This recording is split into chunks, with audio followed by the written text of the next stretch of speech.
Nesse vídeo falaremos sobre o Bitcoin. É um vídeo bem básico para iniciantes. Para isso, passaremos por esses tópicos: o que é o dinheiro, como funciona o Bitcoin, sobre o lastro do dinheiro, os cuidados de segurança que temos que ter com Bitcoin e, finalmente, sobre as vantagens do Bitcoin na atividade GMD. Você pode me explicar o que é esse tal de Bitcoin? Não entendo por que as pessoas estão tão interessadas nele. Posso sim. Mas a explicação é um pouco longa. Vou ter que começar nos primórdios das civilizações porque muitas pessoas não sabem o que é dinheiro. Pensam que sabem, mas não conseguem diferenciar o que é riqueza do que é dinheiro. Na verdade, no mundo atual, poucas coisas são riqueza e dinheiro ao mesmo tempo. Quem não sabe essa diferença tem muita chance de ter problemas. Riqueza são os bens e serviços que você pode obter pelo próprio trabalho ou por trocas. Você precisa de comida. Quer alguns objetos e precisa de um lugar para dormir. Provavelmente você quer alguns confortos. Talvez queira passear, viajar. Pode precisar de assistência médica, ou reparos em sua casa ou em seu carro. Provavelmente você ou seus filhos sejam ensinados, recebendo serviços de professores. Já o dinheiro é uma representação de valor que pode ser passada de pessoa para pessoa. Pode ser algo natural, como o ouro ou pedras preciosas, ou algo criado pelo homem, como cédulas. Estou entendendo. Continue. Então, por exemplo, João cria galinhas e precisa de milho. José planta milho e quer galinhas. Basta estabelecerem uma proporção entre os dois bens que seja mutuamente aceita e realizarem uma troca simples. Você poderá ouvir outros nomes para essa troca, como permuta ou escambo. Certo. Mas nem toda troca é possível fazer assim. Como eu faria? Ninguém vai aceitar milho como pagamento para um carro. Para isso precisamos do dinheiro. Exatamente. Vamos para outro exemplo: João tem galinha e quer milho. Pedro tem milho e quer porco. Maria tem porco e quer galinha. Para piorar, os três nunca conseguem estar no mesmo lugar ao mesmo tempo. Para isso, foi adotado o dinheiro. É uma simples representação de valor. O dinheiro, por si só, não tem valor. Mas nós poderíamos usar uma coisa, como o ouro, que tem valor próprio para usar como dinheiro. Esse é um erro muito comum. O ouro só passou a ter valor por si só quando passou a ser usado na indústria. Mas isso é muito recente. Mesmo antes disso, já era visto como valioso. Essa é a fonte do valor do ouro. Aquilo que um grupo de pessoas utiliza para representar o valor dos diferentes bens e serviços. Ouro e prata são usados há muito tempo, antes de qualquer registro histórico. 9.000 anos antes de Cristo, o cobre é usado como símbolo de valor. Bois, camelos, moedas, sementes de cacau, conchas, facas, peças de couro, cédulas e vários outros objetos já foram usados como dinheiro. Talvez o mais diferente de todos foi a utilizada na ilha Yap, na Micronésia. Os habitantes esculpiam rosquinhas de pedra, chamadas Raai ou Fei. Como algumas delas eram enormes, pesadas e frágeis demais, não eram movidas. Sua posse era transferida de pessoa para pessoa sem que fossem tiradas do lugar. O proprietário anterior anunciava que estava entregando para outro e as pessoas daquela localidade passavam a considerar este como novo proprietário. Que estranho. Um dinheiro que você não leva para casa. Se você tem uma conta em banco, é exatamente o que você faz. Você provavelmente trabalha e recebe seu dinheiro e ele é depositado na sua conta. Você gasta usando um cartão de crédito e você nunca pega o dinheiro na mão. Se juntássemos todas as cédulas e moedas do Brasil, seria somente 20% do dinheiro existente. Os outros 80% só existem nos bancos de dados de computadores. A única diferença é que o saldo não é público. Mas e o Bitcoin, o que é? Lembra-se da pedra Raai? O Bitcoin funciona de uma maneira bem parecida. Você não possui um Bitcoin. Você não o leva para casa. A diferença é como se registra a propriedade. Ao invés da transmissão oral de informação, a propriedade está gravada no próprio Bitcoin. Imagine que o nome de todos os proprietários, desde a sua criação até o atual, estivesse esculpida na pedra. Isso parece um tanto complexo. Existem 3 formas de usar o Bitcoin. Você pode ser um usuário comum, que é como ser o dono da pedra Raai. Você também pode ser o minerador.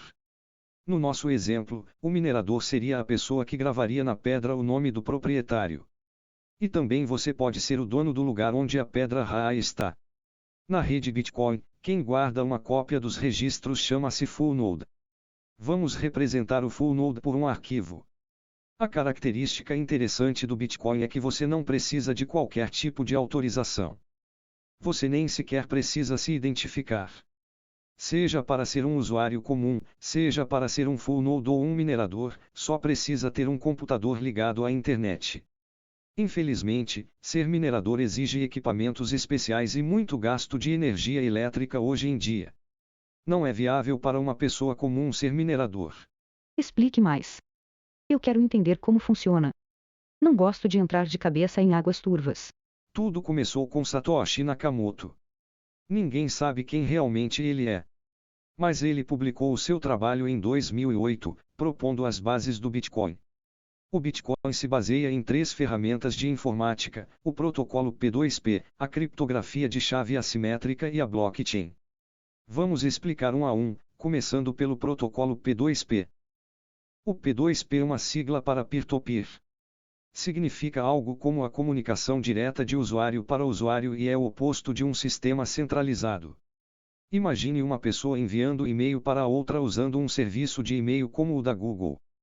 Independentemente da origem e do destino, sempre vai passar por um elemento central, representado pelo círculo vermelho. No nosso exemplo, esse ponto central seria a própria Google. Já o protocolo P2P trabalha sem um ponto central. A comunicação pode seguir diferentes caminhos. Se, por exemplo, a Google sofresse um atentado que destruísse todos os seus servidores, todo o e-mail da Google deixaria de funcionar. Já o sistema P2P não tem essa vulnerabilidade.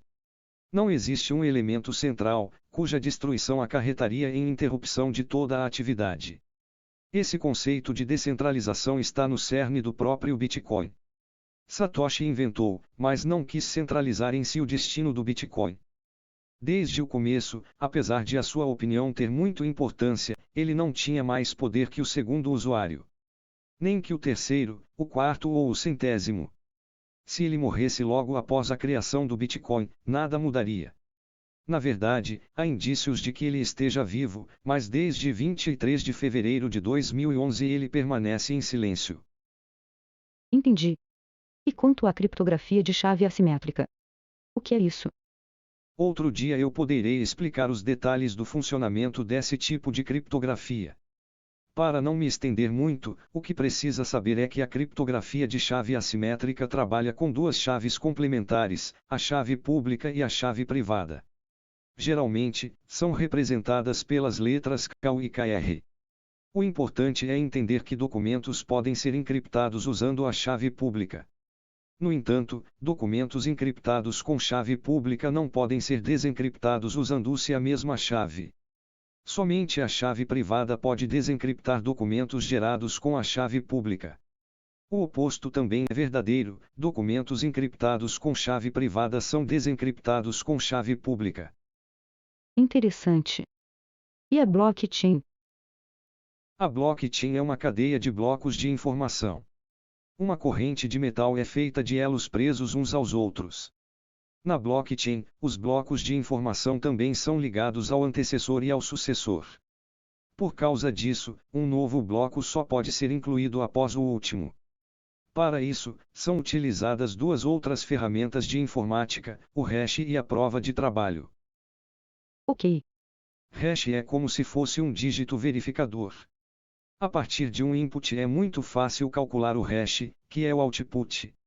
Mas a partir do output é impossível calcular o input que o originou. Há vários tipos de hash diferente. O Bitcoin usa o SHA-256 e esse é um exemplo de um output usando esse algoritmo. Ok. Aqui podemos ver que uma pequena mudança do input resulta num output completamente diferente. 0, 1 e 2 produzem resultados completamente diferentes entre si. Adicionar um 0 à esquerda também altera completamente o resultado. Inverter a ordem, como 0, 1 e 10, também. Por fim, uma letra em caixa alta é completamente diferente de uma em caixa baixa. A função hash tem várias aplicações além do Bitcoin. Falarei sobre isso outro dia. Ok. Os blocos de Bitcoin são mais ou menos assim.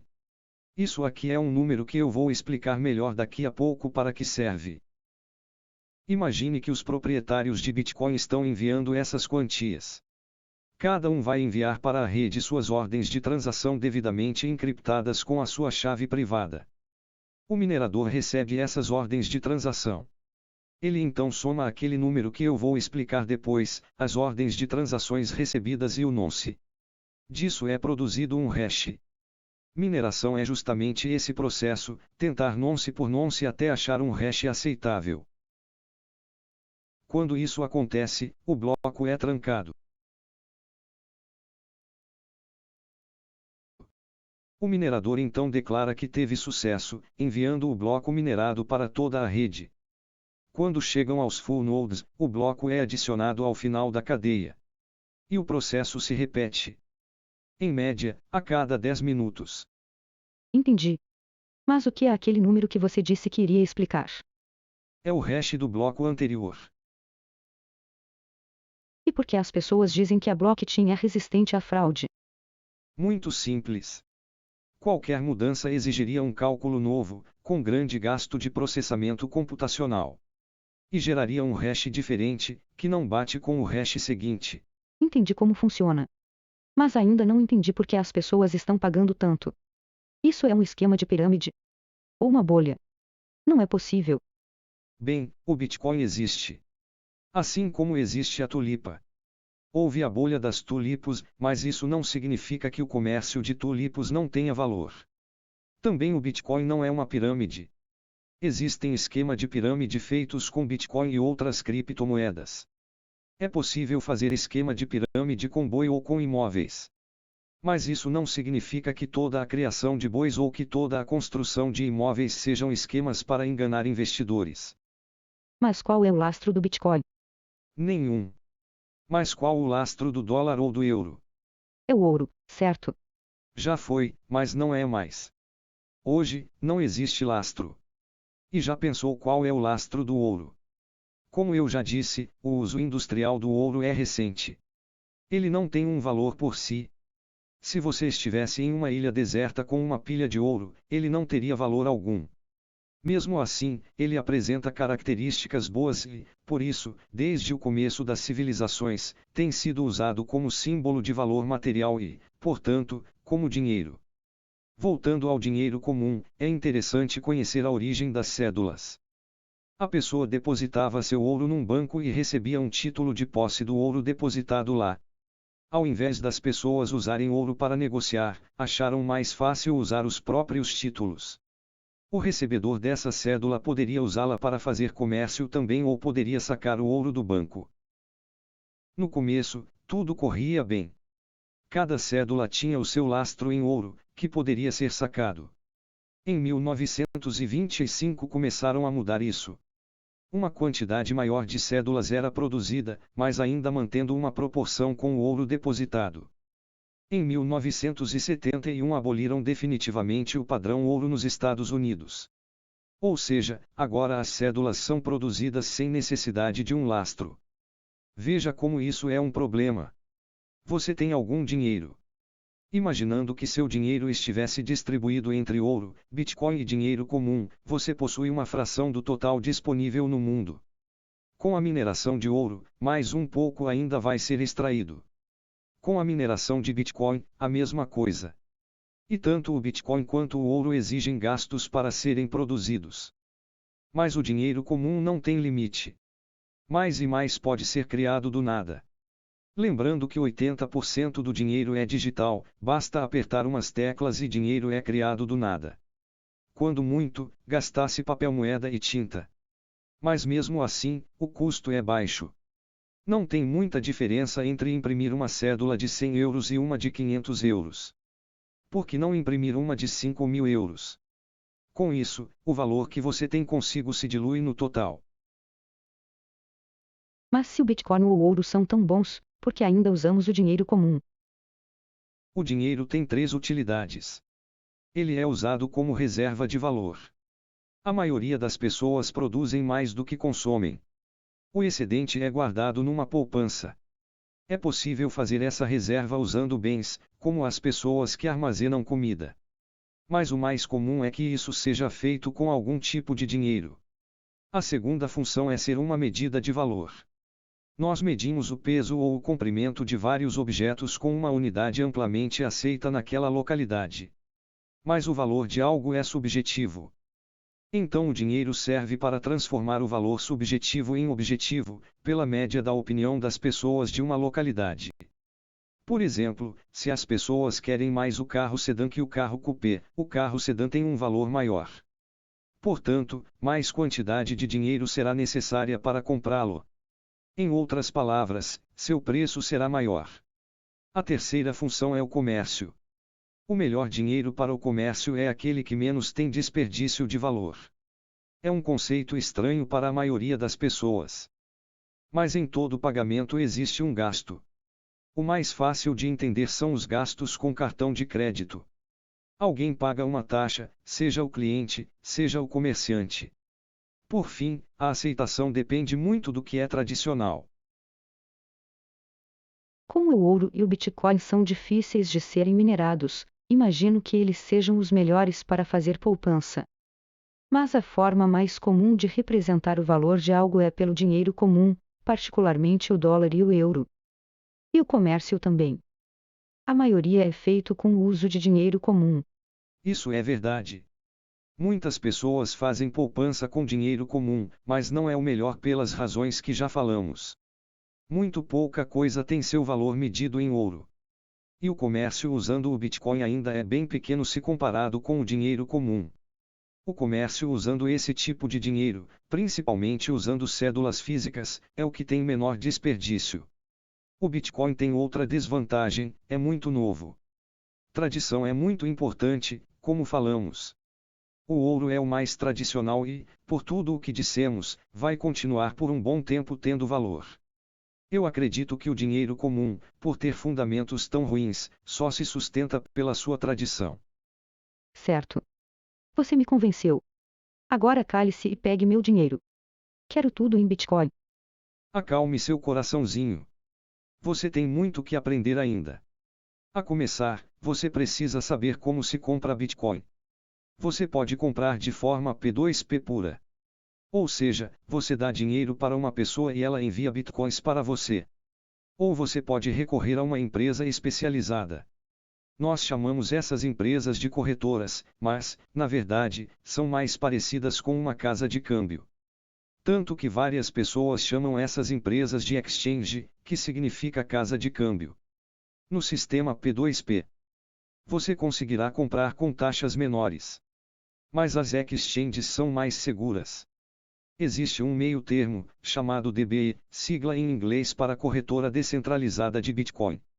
Por final, outra maneira de conseguir bitcoins é com a mineração. Mas não recomendo tentar isso se você é um iniciante. O gasto seria muito grande e o retorno seria pequeno. Tão importante quanto saber comprar com segurança é saber como armazenar com segurança. Como eu já disse, o Bitcoin emprega a criptografia de chaves públicas e privadas. Esses são exemplos de chaves. Temos um problema: a única coisa que liga uma pessoa aos seus bitcoins é sua chave privada. Perca a chave privada e você perde acesso ao seu dinheiro. Não tem como recuperar. Outro problema: se alguém tiver acesso à sua chave privada, terá acesso ao seu dinheiro. Então, a segurança do Bitcoin é a segurança da chave privada. O armazenamento dos bitcoins é exatamente a mesma coisa que o armazenamento da chave privada. Qual é o jeito mais seguro e mais prático de armazenar essa chave? Por enquanto, praticidade e segurança são opostos. Quanto mais prático, menos seguro e vice-versa. O jeito mais seguro é usar uma carteira fria ou cold wallet.